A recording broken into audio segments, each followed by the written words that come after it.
Hey, how's it going? Bryant here. So I got an idea to do this video because one of my friends asked me, why do people use cash, or what's the point of using money, and why do we use money or currency or US dollar, and if since we live in America, instead of just taking one item like a goat and exchanging it for water or shelter or whatever. So I'm gonna put some stuff all around, right? This is not limited to all the items, but just to sort of give the general gist of it. So we have things like $1, it's a dollar bill, it's Washington and United States of America, and God we trust. And where's that line that I like to read, which is for all, this note is for tender for something, all debts, public, private, yada yada yada. And we have some coins for smaller denominations, right?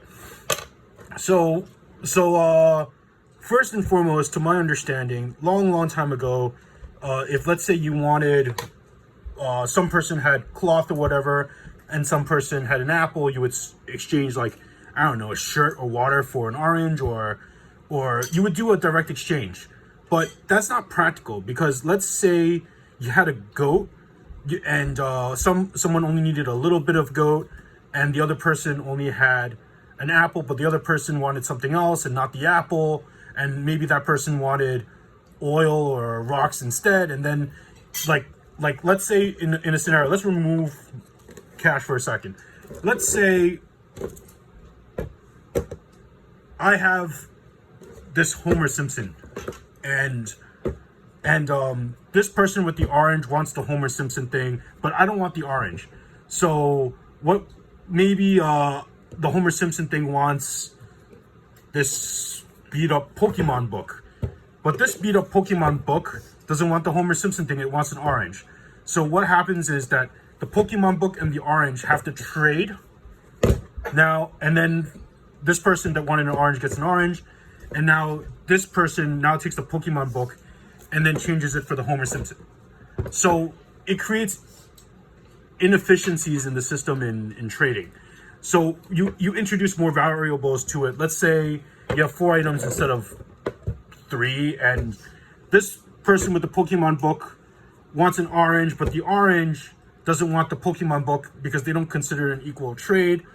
They want this Dalmatian thing with a gas station, but the Dalmatian thing with a gas station doesn't want an orange. The Dalmatian thing with the gas station wants a Homer Simpson instead. So instead of it being a direct swap from these 2 items, then you would have to go like, okay, this person wants this, okay, now this person has to trade with this to get this, okay, and then now this person has to trade with this to get this.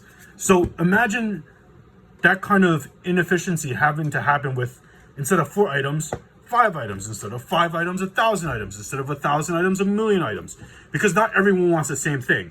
So instead of all of this, we basically say we make this, or this dollar or whatever, as an intermediate medium of exchange. So basically everything can this can switch to the dollar, and then this can switch to the dollar, and then it basically is a shortcut between 2 points in a society or a government or whatever. So this dollar, because not everything is going to have equal value as well.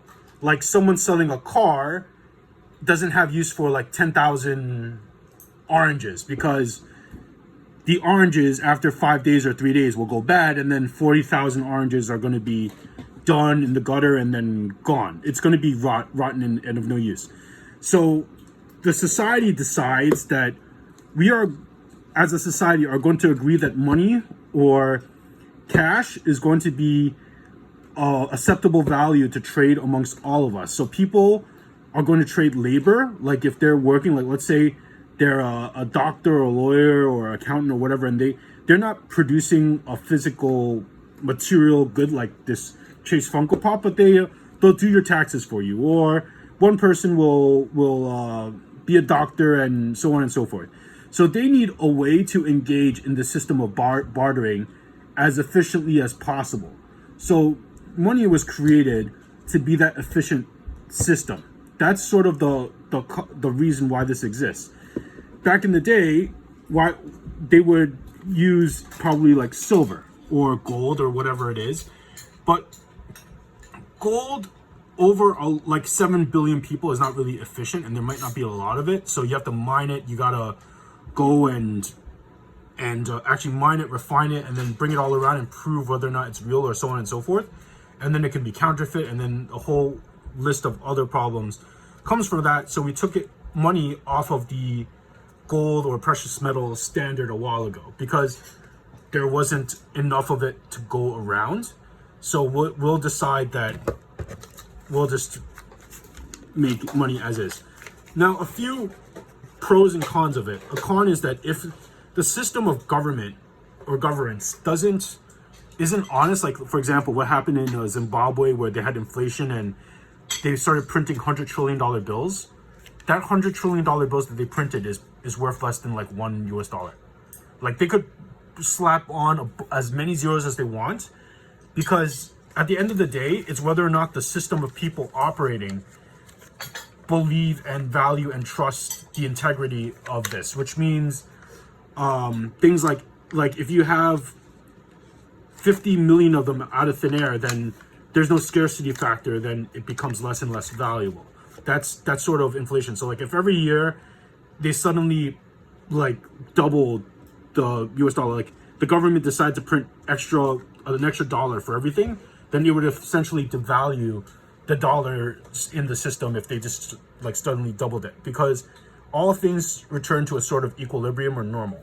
And then they would have things like coins. So I think that in terms of material, physical material, I think this piece of metal, it's heavier. It might be more difficult or less difficult to make this dollar. I'm not sure, but it definitely lasts longer than the dollar. Like the dollar can rip, it can burn, it can like get damaged. So basically,